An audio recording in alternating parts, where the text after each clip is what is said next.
protest against what is happening in our country. My name is Jeremie Bracka. I'm a proud Australian Israeli law academic.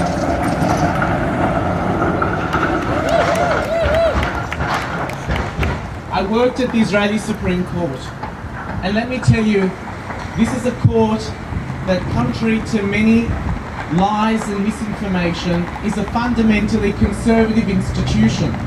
It is a body composed of religious, left-wing, right-wing, liberal and super skeptical judges that have been the backbone of Israeli democracy since 1948. And it's true, last Monday was a dark day for Israel. On July the 24th, the Knesset amended the basic law of the judiciary, curtailing judicial review. They did it in a Knesset empty of opposition lawmakers. This amendment determines that no court may review the reasonableness of any decision of the government, the Prime Minister, or any minister for that matter. This amendment is the first slice of legislative salami, fittingly passed on the eve of Tisha B'Av. It is part of a legal package hell-bent on creating a government unlimited by the rule of law. A government who can hire and fire whomever it likes, whenever it likes.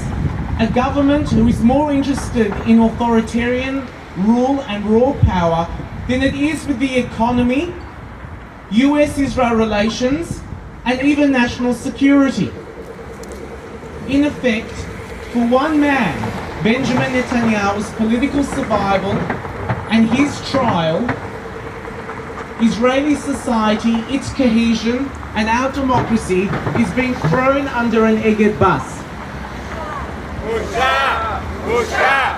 Boucha! The ink on the amendment hadn't even dried before United Torah Judaism proposed a new basic law to formalize the religious exemption from the army. Make no mistake, if we stay silent, if we don't come here each week, this government will turn Israel into a theocratic, bigoted, racist and dark state where women, gays, lesbians, Arab citizens and the entire liberal majority will be formally excluded.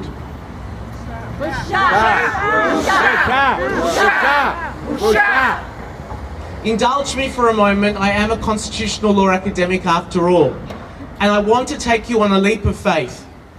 Constitutionally speaking, Australia and Israel could not be further apart. Israel only has two arms of government, the Knesset and the court.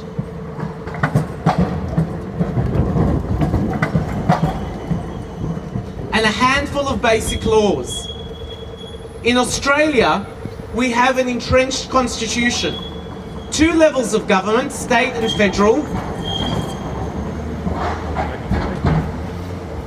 We have, in Australia and in most states, like in Victoria, a Charter of Human Rights that limits federal powers, formally, officially, legally. But what would Israel's crisis look like here in Australia? Imagine our Prime Minister Albanese on trial for corruption, forming a slim majority in the Australian House of Representatives with Family First and One Nation. Imagine that government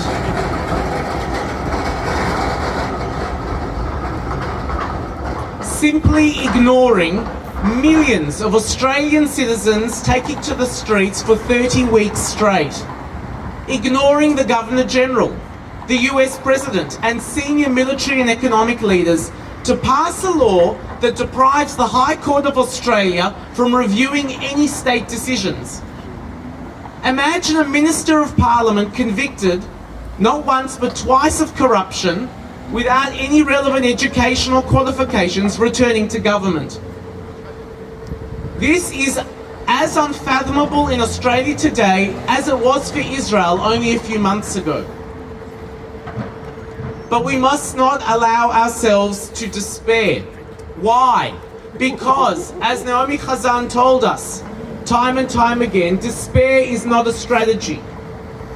Despair is no plan of action, and frankly, is not a privilege we can afford. 30 weeks of protests have proven that the battle is not lost, that millions of Israelis have united and become a force to be reckoned with, a mighty force ready to sacrifice itself for the highest values of democracy, liberalism, and the rule of law. Democratia! Democratia!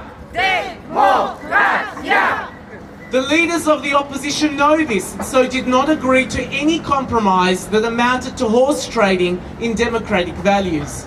Over 1,000 reservists, and growing, hundreds of pilots, have signed a letter saying they will not serve in the IDF.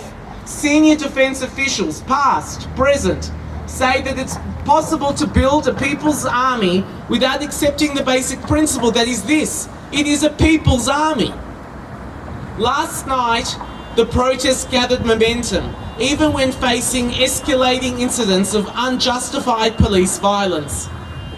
Protest organisers are planning to go from defence to offence with more demonstrations in the lead up to the High Court's hearing on the reasonableness standard in the Supreme Court in September.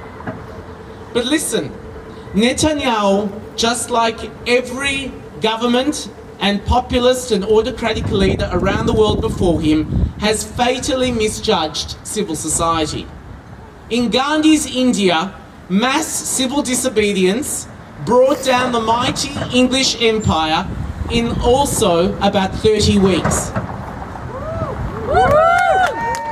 In the American South in the 70s, Luther's non-violent demonstrations ended racial segregation. And in Argentina, the mothers of the Plaza de Mayo protested every single week, without exception, carrying pictures of their sons. They single-handedly, in matters of months, forced the military government to recognise their right to truth about what has happened to their disappeared relatives. The raw staying power of Israel's civil society, which is also non-violent, their tenacity, their durability and endless energy are not without precedent. The coalition, this government, has declared war on Israel. They've declared war on Israel's legal institutions and gatekeepers, but it's a war that they will lose. Democracia! Democracia! Democracia! And why will they lose this war? Because quite simply, in the words of a protester, no government in the world has ever succeeded in defeating its people. So from Caulfield Park, though small in size but large in spirit, we shout out to our Israeli brothers and sisters on the streets in Kaplan, on the streets in Jerusalem, and we say, we see you, we hear you, and we are you. And to those professionals in high office who have the courage and the bravery to speak out, from our Attorney General to the head of the Education Ministry who just resigned 2 days ago, we thank you and we support you. Thank you.